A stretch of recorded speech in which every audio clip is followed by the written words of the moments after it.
how to use the new iMessage on iOS 17. So all you have to do is to go here directly to your messages section, right?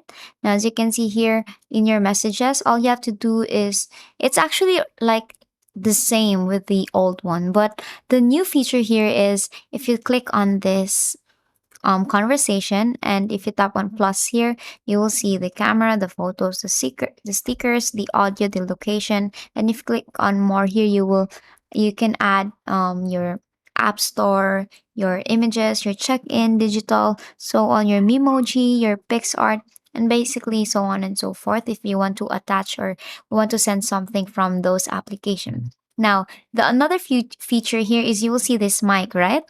Now, if you click on this, it will give you this mic where whatever you actually speak, it will automatically type there what you want to send. So you can actually, let's say you want to say, "Hi, how are you? I'm sorry for texting you this late," or something like that. And basically, all you have to do is to send that one.